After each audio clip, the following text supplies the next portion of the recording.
नमस्कार, आप देख रहे हैं जनतंत्र टीवी और मैं हूं आपके साथ स्वाति।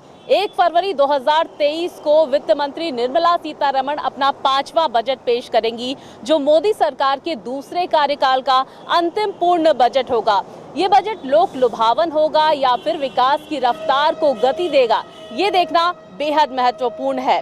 जनतंत्र टीवी की टीम आज जनता तक पहुंचेगी और जानने की कोशिश करेगी कि इस बजट से उन्हें क्या मध्यम वर्ग को टैक्स में छूट की सौगात मिलेगी, एमएसएमईज के लिए कैसा रहने वाला है ये बजट, साथ ही स्टार्टअप्स को क्या बूस्ट मिलेगा इस बजट में, ये 1 फरवरी को पता चलेगा। लेकिन क्या है आम जनता की उम्मीदें, ये जानने के लिए हम पहुंच चुके हैं नोएडा के सेक्टर 18 के अट्टा मार्केट में, जहां पर कुछ लोग भी मौजूद हैं। उनसे जानने की कोशिश करते हैं क्या उम्मीदें हैं आपको इस बजट से। हमारी बहुत सारी चीज़ें, बहुत सारी उम्मीदें हैं बजट से। जो गवर्नमेंट है वो बहुत सारी चीज़ों में छूट दे, यही हमारी एक्सपेक्टेशंस है गवर्नमेंट से। रोजगार को लेकर क्या कहेंगे आप? रोज़गार से पहले जो मेन मुद्दा है वो मतलब आबादी को कंट्रोल करना है। इस समय बहुत ज़्यादा तेज़ी से आबादी बढ़ रही है, तो रोज़गार कैसे सबको मिल पाएगा। और जो सबसे बड़ी प्रॉब्लम है वो पॉपुलेशन काउंट है इस समय कंट्री के लिए। अगर ये इशू पे हम लोग काम कर लेते हैं तो फिर रोज़गार वगैरह हो जाएगा।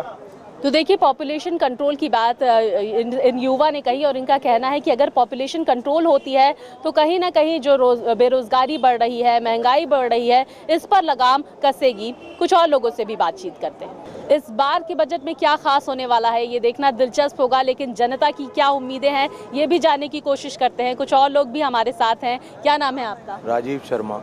राजीव जी, बजट आने वाला है 1 फरवरी को, क्या उम्मीदें हैं इस बजट से आपको? उम्मीद तो सब में पहले ये की जाए, मोदी जी से ये रिक्वेस्ट है, सरकार से ये रिक्वेस्ट है, जो जीएसटी गरीबों के आटे पे लगाया गया समय पहले तो वो ख़त्म किया जाए। जो जीएसटी लगाया ठीक है, बहुत अच्छी बात है, लेकिन जो चीज़ें शुरू से ही नहीं हो आई हैं, आटे जैसी चीज़ें गरीब आदमी को जिसको समय ज़्यादा असर होता है वो नहीं होना चाहिए। बिल्कुल, आपने बताया नौकरी पेशा है आपको लगता है टैक्स में भी कुछ रियायतें मिलनी चाहिए? बिल्कुल मिलनी चाहिए, बिल्कुल मिलनी चाहिए। तो देखिए, राजीव जी का ये कहना है कि जीएसटी पर कंट्रोल करना चाहिए। आटे दाल चावल पर जो जीएसटी लगती है उससे आम आदमी की कमर टूट गई है। कुछ और लोग हैं, उनसे भी जानने की कोशिश करते हैं कि इस बार के बजट में उन्हें क्या चाहिए। तो इस बजट में आप अपने लिए क्या चाहते हैं? मैं अपने लिए चाह रहे हैं कि जीएसटी के लिए हम लोग का पर कम लगाए। जो हम लोग जो बेचते हैं डेली का जो है कपड़ा लत्ता, जो खाने पीने पर जीएसटी लग रहा है, इस पर कम करना चाहिए सरकार को। और चीज़ पर लगा सकते हैं, जैसे डीजल पेट्रोल बढ़ रहा है उस पर कम करना चाहिए डीजल पेट्रोल की। क्या आम आदमी के लिए लोग झेल नहीं पा रहे हैं। आप छोटे दुकानदार हैं, तो किस तरह की मुश्किलों का सामना करना पड़ता है? क्या लगता है कि महंगाई थोड़ी कम होनी चाहिए? मैडम, महंगाई इतना हो रही है, देख लो अब तो हम लोग को जो रेडी पट्टी लगने नहीं दे रहा सरकार, इसके क्या दिक्कत हो रहा है, परेशानी बहुत है, गरीबी इतना और गरीब होते जा रहा है। कोरोना काल के बाद मुश्किलें बढ़ी हैं कि बहुत ज़्यादा बढ़ गई मैडम, बहुत ज़्यादा बढ़ गई है। तो देखिए, लोगों का कहना है कि कोरोना काल के बाद मुश्किलें बढ़ी हैं, जिसको लेकर अब सरकार को ठोस योजनाएं बनाने की ज़रूरत है। इसी वजह से सबकी निगाहें टिकी हुई है कि 1 फरवरी को उनके लिए इस बजट में क्या खास होने वाला है। और कुछ गृहिणियां भी हमारे साथ मौजूद हैं जो घर का बजट तय करती हैं। इस बजट में उन्हें अपने लिए क्या चाहिए, अपने घर के लिए क्या चाहिए, ये भी जान लेते हैं। मैम, सबसे पहले तो हमें राशन पानी सस्ता चाहिए, जो आज के टाइम में बहुत महंगा हो गया है कि मतलब जिस हिसाब से सैलरी मिलती है उस हिसाब से हम लोगों का बजट नहीं बन पाता है। बच्चे हैं, पढ़ाने लिखाने हैं, बच्चों का खर्चा बहुत महंगा हो गया, पढ़ाई बहुत महंगी हो गई है, हर चीज़ महंगी हो गई है, जिससे हम लोगों के लिए थोड़ा दिक्कत है मैम। आज के टाइम में हर चीज़ महंगाई के हिसाब से। तो इनका कहना है कि महंगाई थोड़ी कम होनी चाहिए, आप क्या कहेंगे? ठीक है मैम, मेरा भी यही कहना है कि महंगाई हो रही है और पेमेंट है, पढ़ नहीं रहा है बच्चों की पढ़ाई, यही हम भी आप यही बोल रहे हैं। बेरोजगारी भी लगातार बढ़ती जा रही है, इस पर क्या कहें? बेरोजगारी तो ये है कि पहले इतना ज़्यादा प्रॉब्लम नहीं थी बेरोजगारी की, लेकिन अभी तो मतलब बच्चे भी प्रॉपर पढ़ाई कर रहे हैं, प्रॉपर मतलब डिग्री हासिल कर रहे हैं, लेकिन फिर भी उन्हें मतलब दिक्कतों का सामना मतलब दिन प्रतिदिन करते जा रहे हैं और बढ़ता ही जा रहा है। मतलब उनको स्ट्रगल है, मतलब बहुत कर रहे हैं बच्चे, और रोजगार है ही नहीं, बेरोजगार है। मतलब पढ़े लिखे बच्चे भी पूरी तरह से मतलब घूम रहे हैं। बिल्कुल, तो देखिए यहाँ पर ये गृहिणियों का कहना है कि पढ़ाई लिखाई कराने के बाद भी लोग बेरोजगार घूम रहे हैं, जिसको लेकर अब सरकार को कुछ योजनाएं लॉन्च करनी चाहिए ताकि इस तरह की बेरोजगारी दूर हो और ज़्यादा से ज़्यादा लोग रोजगार पा सकें। इस बजट से हर सेक्टर के लोगों को उम्मीदें हैं। रेल यात्रियों को और निवेशकों को इस बजट से क्या उम्मीदें हैं, ज़्यादा जानकारी के लिए देखिए मेरी सहयोगी ममता चतुर्वेदी की एक खास रिपोर्ट। केंद्रीय बजट पेश होने वाला है, लेकिन इस बार के बजट में देश की जनता क्या चाहती है उनसे हम बात करते हैं। इस वक्त हम मौजूद हैं नई दिल्ली रेलवे स्टेशन पर और यहाँ पर लोगों से बात करते हैं। सबसे पहले सीनियर सिटीजन से शुरुआत करते हैं। आप ट्रेन पकड़ने वाली हैं, आपसे जानना चाहती हूँ कि इस बार रेलवे के बजट में क्या चाहते हैं आप? रेलवे के बजट में हम चाहते हैं कि सीनियर सिटीजन को जैसे पहले रियायत दी जाती थी वो भी हमें तो कम लगती थी। सभी जेंट्स के लिए 50% होना चाहिए था, पहले लेडीज़ के लिए था कम था, अब और ज़्यादा उसमें रिबेट होना चाहिए टिकट में। हालांकि रेलवे का आप तो अलग से बजट नहीं आता, जो यूनियन बजट है उसी में रेल का भी होता है, तो आप और क्या सहूलियत चाहती हैं कि ट्रेनों में मिले ताकि आने जाने में दिक्कत ना हो? ये जो कुली का रेट है ये फिक्स होना चाहिए, ये बहुत एक्सप्लॉइट करते हैं। और ऊबर वाले ये सारे भी यहाँ पर एक नियम होना चाहिए कि यहाँ से यहाँ तक के कितने किलोमीटर का कितना ऊबर वाला लेगा, कितना ऑटो वाला लेगा, कितना कुली लेगा। ये परेशान करते हैं यात्रियों को परेशान करते हैं। बिल्कुल सही बात है। आपसे जानना चाहूँगी, आपको क्या लगता है कि जो सहूलियत है रेल में सही है या फिर और भी होने की ज़रूरत है? और होने का जरूरत है। क्या लगता है कि होना चाहिए? होना तो चाहिए सब कुछ। क्या ट्रेन और भी बढ़ाना चाहिए, टाइम भी थोड़ा कम करना चाहिए, टाइम ज़्यादा हो गया। बिल्कुल, तो कहीं ना कहीं इन लोगों का ये कहना है कि सहूलियत की ज़रूरत तो है। तस्वीरों में आप देख सकते हैं तमाम यात्री हैं यहाँ पर जो जा रहे हैं। मैम, बजट आने वाला है और अगर रेलवे की बात करें, क्योंकि आप सफ़र करके ही आई हैं, तो आपसे जानना चाहती हूँ, टिकट आप लोग लेते हैं, खरीदते हैं, लेकिन क्या वो सुविधा मिलता है जो मिलना चाहिए? बिल्कुल मिलता है, हमें तो मिलता है। हम तो एग्जीक्यूटिव क्लास पे आए हैं तो मिलता है। फिर भी आपको लगता है कि कुछ और भी बदलाव की ज़रूरत है? नहीं, it's doing pretty good, it's pretty clean as compare to before. सफाई है, अच्छा है, सब कुछ ठीक है, इट्स नाइस। यानी कि पहले के मुकाबले सब कुछ बढ़िया है? सब पहले के मुकाबले से बहुत अच्छा है। तो आप सुन रहे हैं, कुछ लोग ऐसे भी हैं जिनका कहना है कि जो रेलवे की तरफ से सुधार किया गया है वो बेहतर है। इस वक्त मौजूद है नई दिल्ली रेलवे स्टेशन पर, जहां पर तस्वीरें देख सकते हैं आप। और भी कुछ लोग हैं, परिवार हैं एक, इनसे भी बात करने की कोशिश करूंगी। आप लोग अगर बात करें, बजट आने वाला है, क्या आपको लगता है कि कुछ और भी ज़रूरतें हैं जनता की जो रेलवे को पूरा करना चाहिए?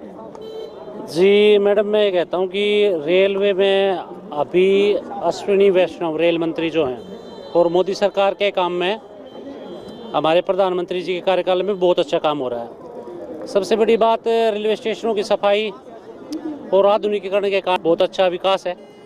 और आने वाले रेल बजट में मैं तो यही कामना करता हूं कि आम आदमी के लिए और सीनियर सिटीजन के लिए काफ़ी कुछ सुधार हो, रेलवे का थोड़ा किराया भी कम हो। और सबसे बड़ी बात, मैं चलो आज मैं आपके सामने आ गया हूँ या आपका न्यूज़ चैनल है, सबसे बड़ी बात में एक हमारे जो डिफेंस पर्सन है, आर्मी मैन है, क्योंकि मैं भी खुद एक पुलिस वाला ही हूँ, तो मैं सबसे बड़ी रिक्वेस्ट ये करना चाहता हूँ कि आर्मी मैन के लिए रिजर्वेशन कन्फर्म जरूर होना चाहिए। मैडम जी, हमारा ये चाहते हैं कि नौकरी मिल जाए, इसी काम में फिक्स कर दें नौकरी, तो अच्छी बात है।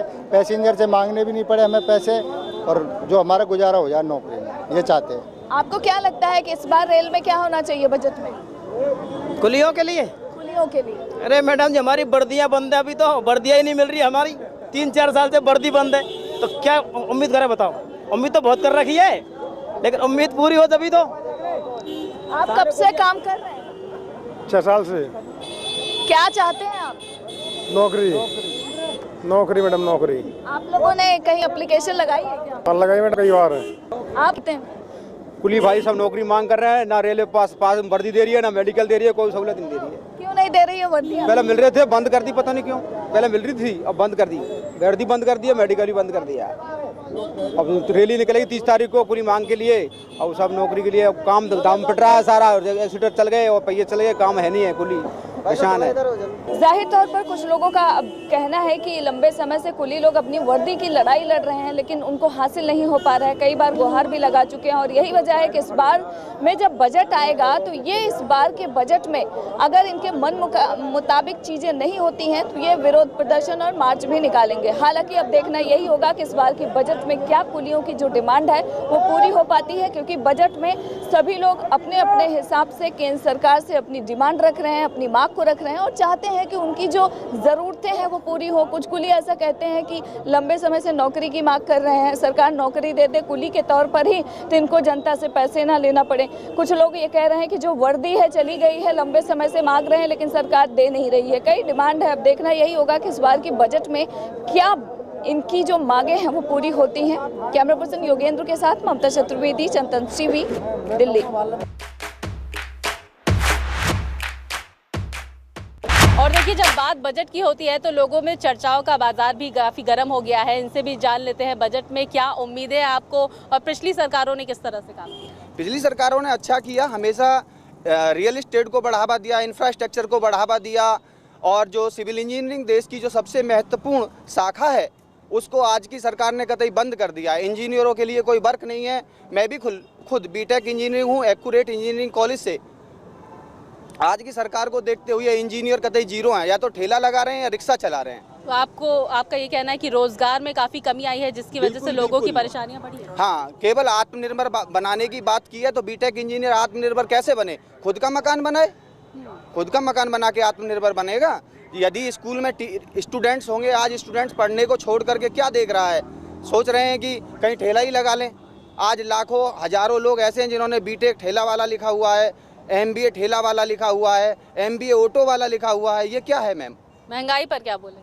महंगाई पे क्या है मैम? महंगाई यही है कि बोलो सब्सिडी मिलेगी। सिलेंडर आज 1000 के पार जा चुका है। पेट्रोल आज जो पेट्रोल के लिए लड़ते थे सब लोग कि वे पेट्रोल सस्ता होगा, कुछ दिन थोड़ा सस्ता किया, फिर उसके बाद वो 100 के पार ही जा रहा है। डीजल भी नहीं रुक रहा है, डीजल भी वहीं पहुंच रहा है। किसानों के लिए क्या भरपाई है? किसानों की जो खेती होती है वो डीजल से होती है।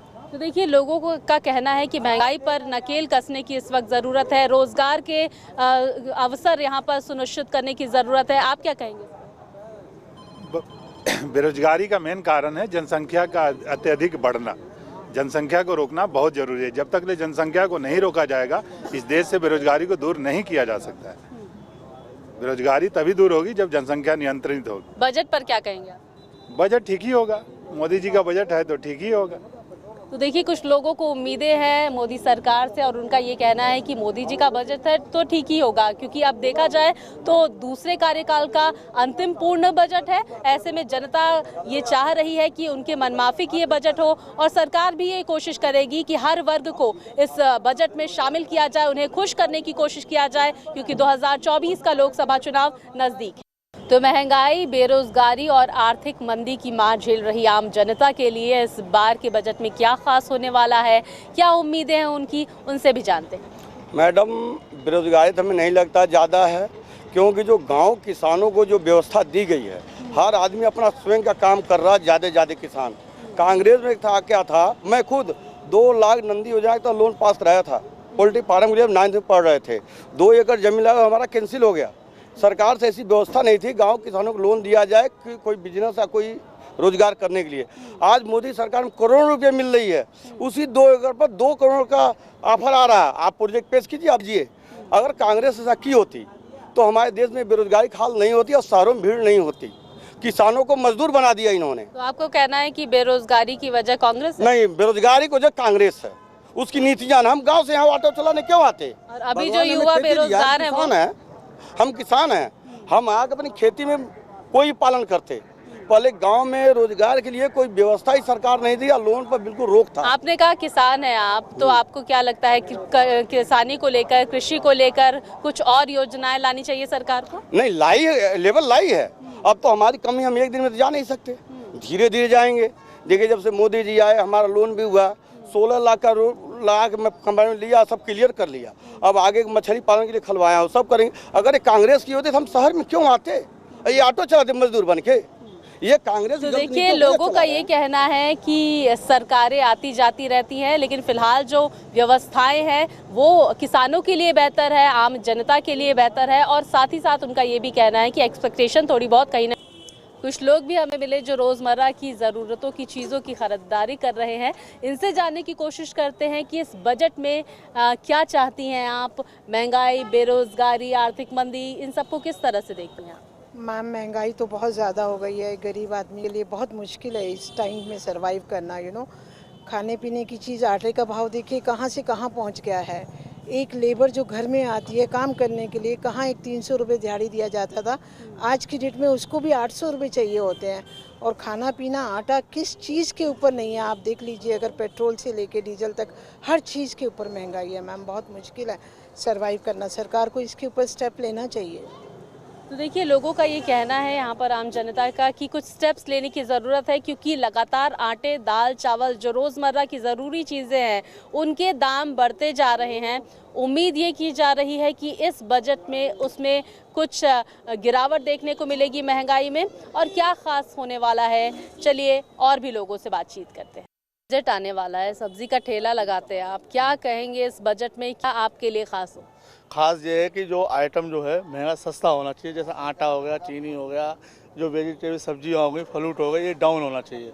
ये इस टाइम बहुत महंगाई है, ये छोटे से लेके बड़े तक सबके लिए ही महंगाई है। इसके लिए आप गवर्नमेंट चाहे इस बजट में आटा है वही जो रेट पुराना रेट है वही रहना चाहिए, गैस हो गया, ये सारी चीज़ मंदी होनी चाहिए। देश के कोने कोने से मेरे सहयोगी ने तमाम रिपोर्ट्स भेजी है, जनता से बातचीत की है, ये भी देख लेते हैं। हमारा ये है कि उम्मीद हमारे साथ बढ़ती है, बढ़ता ही आया हमेशा। अच्छा। कभी घाटे में आया ही नहीं है। अच्छा, तो मतलब महंगाई से राहत नहीं नजर आ रही है? नहीं, महंगाई से कोई राहत नहीं है। उम्मीद में तो ये गरीबों की नाड़ कटेगी। अब बिल्कुल कटेगी। अच्छा, क्यों कटेगी? क्योंकि महंगाई तो कम होगी नहीं। अच्छा, जब हमारी सरकार कांग्रेस की थी तो 450 रुपए का सिलेंडर था। अच्छा, तो बीजेपी वालों ने वहाँ पर हल्ला कर दिया। अच्छा, संसद में। हाँ। आज 1200 का सिलेंडर है और बीजेपी का अगर कोई भी लीडर अगर ये कह रहा हो कि सिलेंडर कम करो, नहीं कर रहे ना, वो तो नहीं रहा ना। तो जब हमारी सरकार थी तो 450 का सिलेंडर था, इन लोगों ने हमारा जीना मौत कर दिया। आज से तो हम लोग को बहुत ज़्यादा उम्मीद थी, लेकिन निराश हाथ लगा। जब से लॉकडाउन लगा उसके बाद से हम लोग सारा व्यापारी भाई लोग मरे पड़े हुए हैं। व्यापार उठ नहीं रहा है और दिन प्रतिदिन डाउन होते जा रहा है। मॉल, ऑनलाइन हम लोग को और ज़्यादा बर्बाद कर दिए हुए हैं, जिसके कारण व्यापार पर बुरा और प्रतिकूल प्रभाव पड़ रहा है। आप दिखा रहे हैं कि बजट में कि बहुत व्यापार में अर्थव्यवस्था सुधर का आ रहा है। आप जमीनी स्तर से तो देखिए सुधर का आ रहा है, कहाँ सुधार रहा है। व्यापारी वर्गों पर प्रत्येक दिन कुछ न कुछ नया थोपा जा रहा है। इसमें तो दो ही तरह का व्यापारी जिंदा रह पाएंगे, एक जो रोड पे करते हैं सो, एक जो हाई लेवल पर मॉल में करते हैं सो। मध्यम वर्ग की व्यापार के लिए तो कुछ ना सरकारें सोच रही है न कुछ कर रही है, लेकिन यही सरकार से उम्मीद करेंगे कि हम लोग के लिए कुछ सोचे। आम आदमी के बजट को देखते हुए बेहतर होना चाहिए। ठीक है, सीतारमन जी 2024 में जो आम बजट लेके आ रही हैं उनमें पूरे देश का उम्मीद है, इसमें बेहतर उम्मीद किया जा रहा है। इस बार का बजट तो है कि इस बार आम पब्लिक को देखते हुए बजट हम लोग का पास होगा और इससे बहुत उम्मीदें हैं हम आम आदमियों का। पिछली बार भारत का केंद्रीय बजट 39,44,000 करोड़ के लगभग का था, जो कि एक बहुत विशाल धनराशि का बजट था। 21-22 के बजट की तुलना में अगर हम कंपेयर करेंगे तो वो लगभग 4.2% उससे ज़्यादा का बजट था। इस बार हम ये उम्मीद करते हैं कि हमारा बजट, भारत का बजट कम से कम 50 लाख करोड़ का हो, जो कि पिछले बजट की तुलना में लगभग 20% अधिक हो। हम ये सोचते हैं कि भारत की अर्थव्यवस्था क्योंकि ग्रामीण क्षेत्रों से ज़्यादा गवर्न होती है, तो ग्रामीण क्षेत्र के समग्र विकास की परियोजनाएं पर सरकार को ज़्यादा से ज़्यादा ध्यान देना चाहिए, जिससे न केवल रोजगार उत्पन्न होगा बल्कि ग्रामीण क्षेत्रों में लोगों की आय बढ़ेगी, और वो आय जब ग्रामीण क्षेत्रों की बढ़ेगी तो वो उन लोगों की खर्च करने की क्षमता बढ़ेगी, तो जिससे कि अर्थव्यवस्था में बहुत तेजी से विकास होगा और भारत शीघ्र ही 5 ट्रिलियन इकोनॉमी बनने के क्षेत्र में अग्रसर हो जाए। देख रही थी कि शिक्षा के प्रति क्या बजट सरकार पेश करेगी, क्योंकि मैं इस इसी से जुड़ी हुई हूँ। तो शिक्षा के लिए सरकार ने ना तो कोई प्रणाली चेंज करने के लिए कोई बजट दिया है, ना और कोई बजट स्पेशल पास किया है। और मुझे लगता है कि शिक्षा के ऊपर बजट, बल्कि शिक्षा के तरीक़ों को चेंज करने के ऊपर बजट होना ज़्यादा ज़रूरी है। और दूसरा चीज़, एक चीज़ जो अभी तक मैंने नहीं देखी है कि सरकार हमारे विद्यालयों या विश्वविद्यालयों में बच्चों को न्यूट्रिशन की अवेयरनेस देने के लिए कोई सब्जेक्ट स्टार्ट करना चाहिए। तो उससे रिलेटेड न्यूट्रिशन से, बल्कि आम पब्लिक को भी अपने न्यूट्रिशन से अवेयर करने के लिए कोई बजट देना चाहिए। उसमें ऐसा कोई उन्होंने ट्रेनिंग या ऐसा कोई प्रावधान नहीं दिया है। देखिए, जनता क्या चाहती है और सरकार क्या चाहती है, दोनों में बहुत ही अंतर है। चुनावी साल होने वाला है तो आप बजट में जुमले ज़्यादा देखेंगे, फ्रीवीज ज़्यादा देखेंगे, ये चीज़ें हैं। लेकिन जनता भी काफ़ी चीज़ें उम्मीद की हुई है। सबसे बड़ी ज़रूरी है इनकम टैक्स में के स्लैब में चेंजेस, क्योंकि आप 5 लाख तक का जो स्लैब है आप टैक्स नहीं देना, वो बहुत ही कम है। आज के टाइम में महंगाई अपने चरम सीमा पे है, जो सीधे चीज़ें डबल हो चुकी हैं, उनका रेट डबल हो चुका है। जो नमक 14 का मिलता था वो अब 28 का मिल रहा है। तो ये बहुत ज़रूरी है कि टैक्स स्लैब में चेंजेस किया जाए। इसको जो हम 5 लाख तक का जो रिबेट है उसको एक्सटेंड करें, 7.5 या 9 लाख तक उसको लाया जाए। और जो इंडस्ट्री आपकी सबसे अच्छा काम कर रही है, जो बूस्ट कर रही है, उस पर बहुत ध्यान देने की ज़रूरत है। उसके R&D पे ध्यान देने, जैसे हमारी जो जेनरिक मेडिसिन के सबसे लार्जेस्ट प्रोड्यूसर हैं हम दुनिया के, और एक्सपोर्टर भी हैं, तो उस पर और भी ज़्यादा R&D करने की ज़रूरत है और भी उसको बूस्ट करने की ज़रूरत है। छोटे इन्वेस्टर्स पे ध्यान नहीं दे रही है सरकार सिर्फ बड़े कॉर्पोरेट्स पे ध्यान दे रही है। देखिए, जो देश में जो अगर आप कहेंगे कि बेरोज़गारी है, तो बेरोज़गारी अगर आपको ख़त्म करनी है तो आपको छोटे इन्वेस्टर्स पे ध्यान देना पड़ेगा। छोटे दुकानदार जितने लोगों को नौकरी देते हैं उतने लोगों को कॉर्पोरेट्स नहीं देते हैं। हमारे हिसाब से तो आज के डेट में सबसे ज़्यादा पैसा जो खर्च करना चाहिए सरकार को शिक्षा के प्रति और स्वास्थ्य, इन दोनों चीज़ों को बेहतर करने के साथ साथ में एग्रीकल्चर के सेक्टर को भी ध्यान देने की ज़रूरत है, क्योंकि सबसे ज़्यादा रोज़गार का उपलब्धता कृषि में ही है। और कृषि के साथ साथ, क्योंकि कृषि यदि बेहतर होगा तभी उद्योग धंधे भी बेहतरीन तरीके से चल पाएगा, जिससे रोज़गार परक योजनाएं को इम्प्लीमेंट करने में केंद्र सरकार को बड़ी सहायता मिलेगी। इस बार के बजट से लोगों को कई उम्मीदें हैं। ग्लोबल रिसेशन की वजह से इन्फ्लेशन अक्टूबर तक 6.77% रही है, बहुत हाई रही है, महंगाई है। ग्लोबल रिसेशन की वजह से ही, रशिया यूक्रेन वॉर की वजह से अनएम्प्लॉयमेंट 8% से ऊपर है। तो क्योंकि जनता महंगाई और बेरोजगारी दोनों से जूझ रही है ग्लोबल रिसेशन की वजह से, तो जनता को रिलीफ की उम्मीद है। वहीं सरकार पे भी ग्लोबल रिसेशन का असर पड़ा है, तो सरकार के पास बहुत ज़्यादा कुछ देने को नहीं है। 9 राज्यों में चुनाव भी है, अगले साल लोकसभा इलेक्शन भी है। तो कहीं ना कहीं सच्चाई ये है कि बहुत ज़्यादा लड्डू पेड़े फाइनेंस मिनिस्टर साहिबा के पास है नहीं है बांटने को। बट फिर भी मेरा अनुमान ये है कि सबका मुंह मीठा कराने की कोशिश की जाएगी। मेरी एक्सपेक्टेशन ये है कि इनकम टैक्स में स्लैब, जिसे आम भाषा में कह दिया जाता है, एग्जम्पशन लिमिट में 1 लाख रुपए तक की बढ़ोतरी होने की संभावना है। 80C की छूट में 50,000 तक की बढ़ोतरी होने की संभावना है। 24B हाउसिंग लोन पे इंटरेस्ट कंपोनेंट पे 1 लाख तक बढ़ोतरी की संभावना है। स्टैंडर्ड डिडक्शन में 25,000 की बढ़ोतरी की संभावना है। साथ ही साथ किसान भाइयों के लिए जीरो इंटरेस्ट वाली स्कीम आने की पॉसिबिलिटी है। MSME सेक्टर, छोटे उद्योगों के लिए मशीनरी परचेज करने पे सब्सिडी की स्कीम आने की संभावना है। साथ ही साथ रूरल इंडिया के ग्रोथ के लिए काफ़ी एलोकेशन आने की संभावना है। उसके अलावा डिफेंस का बजट 20% के आसपास बढ़ने की संभावना है। ओवरऑल ये एक कॉम्प्रिहेंसिव बजट होने की उम्मीद है, जो हर वर्ग को कहीं ना कहीं खुश करने का प्रयास किया जाएगा, ऐसी मुझे एक्सपेक्टेशन लगती है।